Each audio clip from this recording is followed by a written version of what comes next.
ஜெயக்குமார் போன்றவர்கள் எல்லாம் பல கருத்துகள் சொன்னார். ஆனால் இன்று அவருடன் இணைந்து கையெழுத்து விட்ட ஜனா கோவிந்தன் கருணாகரன் கிழக்கு மாகாணத்திலே தமிழ் மக்கள் விடுதலை புலிகள் கட்சியும் என்பிபியும் சேர்ந்து ஒரு தவிசாரலை முன்வைக்கிறதுக்கு தன்னுடைய ஆதரவை வழங்கியிருக்கின்றார்.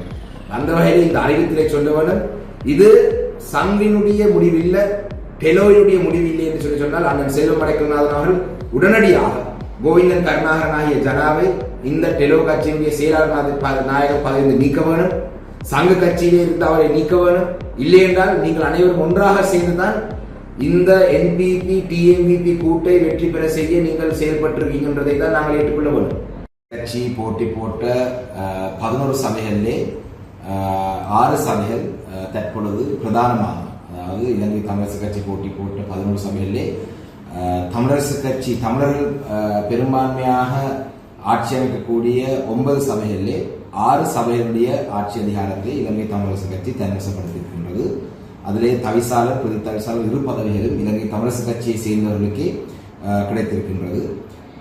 அந்த வகையிலே எங்களுக்கு இதிலே உதவியாக இருந்திருக்கிற சுயேட்சை குழுக்கள், அத்தோடு ஐக்கிய மக்கள் சக்தி மாநகர சபையில் விசேடமாக அவருடைய உறுப்பினருடன் தான் நாங்கள் ஆட்சி அமைக்கின்றோம். அவர்களுக்கும் இந்த நன்றி செலுத்துகிறோம். அதே போல இன்னும் 3 சபைகள் நாங்கள் ஆட்சி அமைக்க இருக்கின்றது. அதுகளை நாங்கள் முழுமையான முயற்சி எடுத்து நாங்கள் அந்த சபைகளிலே நாங்கள் ஆட்சி அதிகாரத்தை கைப்பற்றுவோம். அதே நேரத்தில் எங்களுடைய ஆதரவுடன் எதிர்வரும் நாட்களிலே முஸ்லிம் சகோதரர்கள் பெரும்பான்மையாக இருக்கிற சபைகளிலே எங்களுடைய ஆதரவுடன் ஸ்ரீலங்கா முஸ்லிம் காங்கிரஸ் அந்த சபைகளுடைய ஆதரவை கைப்பற்றியிருக்கும் என்பதை சொல்ல வேண்டும்.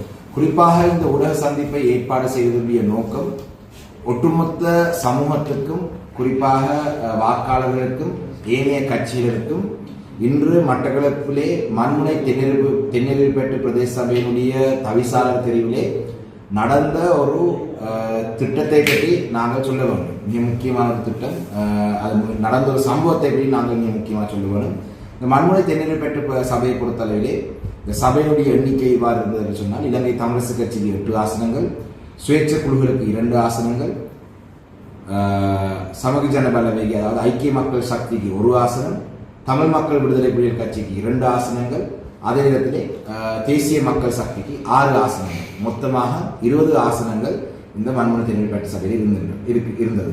அந்த வகையிலே எங்களுக்கு இலங்கை தமிழரசு கட்சிக்கு ஒரு சுயேட்சை குழுவுடைய ஆதரவும், அதோட ஐக்கிய மக்கள் சக்தியினுடைய 1 உறுப்பினருடைய ஆதரவும், அதோடு சேர்த்து எங்களுக்கு 8 உறுப்பினருடைய ஆதரவு தமிழரசு கட்சியில் இருந்தார். அந்த வகையிலே 10 உறுப்பினர்கள் எங்களுக்கும் வெளியிலே 10 உறுப்பினர்கள் இருந்தது. இதிலே இந்த 20வது நான் முதல் குறிப்பிடாத அந்த உறுப்பினர் 20வது உறுப்பினர் ஜனநாயக தமிழ் தேசிய கூட்டமைப்புடைய சங்கு சின்னத்திலே போட்டி போட்டு வந்த கோவிந்தன் கருணாகரன் டெலோ கட்சியுடைய செயலாளர் நாயகத்துடைய சொந்த மருமகன் தான் அந்த சங்கு சின்னத்துடைய பட்டியல் ஆசனத்தை ஜனா அவர்கள் வழங்கினார். கோவிந்தன் கருணாகரன் ஜனா பல சம்பவங்களுக்கு குற்றச்சாட்டுகள் அவருக்கு எதிராக இருக்கின்றது. அந்த கோவிந்தன் கருணாகரன் ஜனா அவர்கள் தமிழ் டெலோ கட்சியுடைய செயலாளர் நாயகம், அத்தோடு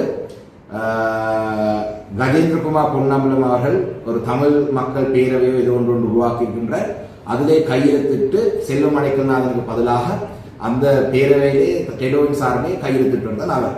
இதிலே மக்கள் விலகிக் கொள்ள வேண்டிய இந்த முக்கியமான செய்தி, இன்று நடந்த இந்த தெரிவிலே நாங்கள் இலங்கை தமிழரசு கட்சி ஜனா அவர்களுடைய ஆதரவை, டெலோவினுடைய ஆதரவை, சங்கு சின்னத்திலே போட்டு வந்த ஜனநாயக தமிழ் தேசிய கூட்டமைப்பினுடைய டெலோவினுடைய ஆதரவை நாங்கள் கேட்டிருந்தோம்.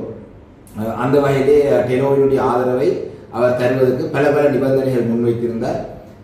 அதே நேரத்தில் நாங்கள் இலங்கை தமிழரசு கட்சியினை சேர்ந்த நாங்கள் செல்வம் அடைக்கல்நாதன் டெலோவினுடைய தலைவர், அத்தோடு சுரேல் குருசுவாமி அந்த கட்சியினுடைய தேசிய அமைப்பாளர், அதோடு எங்களுடைய முன்னாள் பாராளுமன்ற உறுப்பினர் வினோ ராதலிங்கம், அத்தோடு மட்டக்களப்பு மாவட்டத்தினுடைய முன்னாள் மாகாண சபை உறுப்பினர் பிரசன்னா இந்திரகுமார், இவர்களுடன் நாங்கள் பேசியிருந்தோம். இவர்கள் 4 பேர், செல்வம் அடைக்கல்நாதன், நான் பேர் குறிப்பிட்ட 4 பேரும் இலங்கை தமிழரசு கட்சிக்கு நாங்கள் கட்டாயமாக ஆதரவு தருவோம் என்று சொல்லியிருந்தார்கள். நான் நினைக்கிறேன் அவர்கள் மனப்பூர்வமாக அந்த ஆதரவை தர தயாராக இருந்தார்கள்.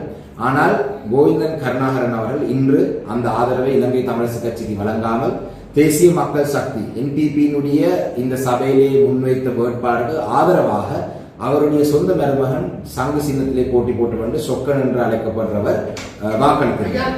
அந்த வகை இந்த இன்றைய நடந்த வாக்கெடுப்பிலே தேசிய மக்கள் சக்தியினுடைய வேட்பாளர் தவிசாளராக தேசிய மக்கள் சக்தி முன்வைத்த வேட்பாளரை வெற்றி பெற செய்வதற்காக ஜனநாயக தமிழ் தேசிய கூட்டமைப்பு இன்று செயல்பட்டிருக்கின்றது.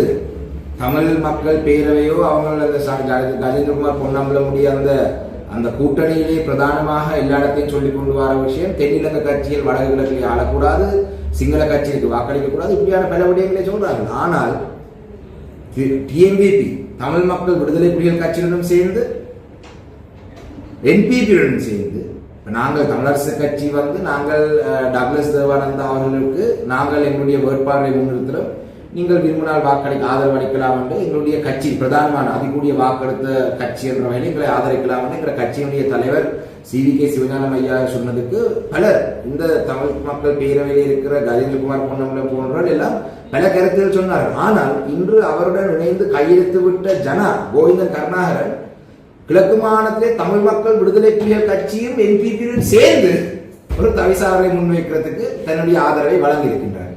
அந்த வகையில் இந்த அறிவித்திலே சொல்லுவனும் இது சங்கினுடைய முடிவில்ல, டெலோயினுடைய முடிவில்லை என்று சொன்னால் அண்ணன் செல்வம் அடைக்கல்நாதன் அவர்கள் உடனடியாக கோவிந்தன் கருணாகரன் ஆகிய ஜனாவை இந்த டெலோ கட்சியினுடைய செயலாளர் நாயகர் பதவியை நீக்க வேணும், சங்க கட்சியிலே இருந்து அவரை நீக்க வேணும். இல்லை என்றால் நீங்கள் அனைவரும் ஒன்றாக சேர்ந்துதான் இந்த NPP TMVP கூட்டை வெற்றி பெற செய்ய நீங்கள் செயல்பட்டிருக்கீங்கன்றதை தான் நாங்கள் ஏற்றுக்கொள்ள வேண்டும். நீங்கள் உடனடியாக நடவடிக்கை எடுக்காவிட்டால் அதுதான் உண்மை. நாங்கள் 2 மணி அளவு வரைக்கும் வாக்கெடுப்பு 2 மணிக்கு 2 மணி வரைக்கும் ஜனாவுடன் கோவிந்தன் கருணாகரன் பேசுவதற்கு முயற்சித்திருந்தாங்க. தனக்கு தன்னுடைய உறுப்பினரை தொடர்பெடுக்க முடியாதுன்னு சொல்லி ஒரு பொய்யை சொல்லிவிட்டார். ஆனால் பிரச்சனை இல்லை, நாங்கள் இலங்கை தமிழரசு கட்சியின் சபையிலே ஆட்சி அதிகாரத்தை நாங்கள் எடுத்திருக்கிறோம். ஆனால் தமிழ் மக்கள் விடுதலை புலிகள் கட்சியும் தேசிய மக்கள் சக்தியும் இணைந்து முன்வைத்த வேட்பாளரை கோவிந்தன் கருணாகரன் ஜனாவுடைய சங்கு சின்னத்திலே போட்டி போட்ட வேட்பாளர் ஆதரவு அளித்திருக்கின்றார். இதிலே ரகசிய வாக்கெடுப்பு வேணும் என்று சொன்ன பொழுது அவருடைய கட்சியை சேர்ந்த அந்த உறுப்பினர் அதுக்கு ஆதரவாக, அதாவது அந்த ரகசிய வாக்கெடுப்பா பகிரங்க வாக்கெடுப்பு வாக்கெடுத்து நடந்த பொழுது NPP TMVP சேர்ந்து அவருடைய உறுப்பினர் வாக்களித்திருக்கார். இதைவிட அவர் NPP-க்கும் TMVP-க்கும் சாதகமாக சங்கு சின்னம் இந்த மட்டக்களப்பு மாவட்டத்திலே செயல்பட்டிருக்கின்றதுக்கான வேறு எந்த சாட்சியமும் தேவையில்லை. அந்த வகையிலே கஜேந்திரகுமார் பொன்னம்பலம் அவர்கள் சொல்லியிருந்தார், தங்களுடைய கட்சியை சேர்ந்த யாராவது EPDP-யுடன் பேச்சுவார்த்தையில் ஈடுபட்டிருந்தால் நாங்கள் அவங்களை நீக்குவோம் என்று அண்ணன் சித்தார்த்தன் அவர்கள் EPDP-யுடன் பேசியதாக EPDP-யினுடைய தலைவர் டக்ளஸ் தேவானந்தா அவர்கள் சொல்லியிருக்கிறார். அது செய்தியிலே வந்திருந்தது. அப்படி என்று சொன்னால் இன்று ஜனா அவர்கள் நேரடியாக இதை செய்திருக்கிறார். இந்த கேவலமான செயல்பாடை NPP-யுடன் சேர்ந்து ஆட்சி அமைக்கிறதுக்கு அடுத்த கேவலமான செயல்பாடை முன்னிட்டு திரு கஜேந்திரகுமார் பொன்னம்பலம் சவால் விடுகின்றேன். உங்களுடன் பக்கத்திலே இருந்து தமிழ் மக்கள் பேரவையோ ஏதோ ஒரு அமைப்பிலே ஒரு கையொப்பம் விட்ட முடிந்தால் ஜனாவை நீங்கள் நீக்கி காட்டுங்கள். செல்வம் அடைக்கல்நாதன் அவர்களும் டெலோ செயலாளர் நாயகத்தை நீங்கள் முடிந்தால் நீக்கி காட்டுங்கள். ஆனால் இந்த இடத்திலே டெலோவை சேர்ந்த இந்த தலைவருடைய சொல்லை மதிக்காம கோவிந்தன் கருணாகரன் அவர் நடந்து கொண்டிருக்கிறதை தான் நான் நினைக்கின்றேன். அந்த வகையிலே இதிலே இருந்து நீங்கள் கோவிந்தன் கருணாகரனை இந்த பதவியில் இருந்து நீக்காவிட்டால் உண்மையிலே நீங்கள் NPP-க்கு சார்பான ஒரு கட்சியாகத்தான் இந்த மக்கள் முன்னே நீங்கள் போவீங்க என்றதை நீங்கள் மனதிலே வைத்திருக்க வேண்டும். அதுக்கு பிறகு நாங்கள் NPP-யை இருக்க வேண்டும் எல்லாம் யாழ்ப்பாணத்திலே வடக்கு மாகாணத்திலே நீங்கள் தயவு செய்து முன் வந்து நடிக்க வேண்டாம் என்றதை இந்த இடத்தை சொல்கிறோம். என்றால் கடந்த ஒரு நாட்களாக நடந்த அனுபவங்களை வைத்து முன்வை சொல்கின்றேன். மட்டக்களப்பு மாநகர சபை தேர்தலுக்கு பிறகும் நான் இந்த பகிரங்கமான நான் இந்த அறிக்கையை சொல்லவில்லை என்றால் அவங்களுடைய ஆதரவு இல்லாமலே நாங்கள் ஆட்சி அமைக்கலாம். அதே நேரத்திலே சங்கு சின்னம் போட்டி போடவில்லை.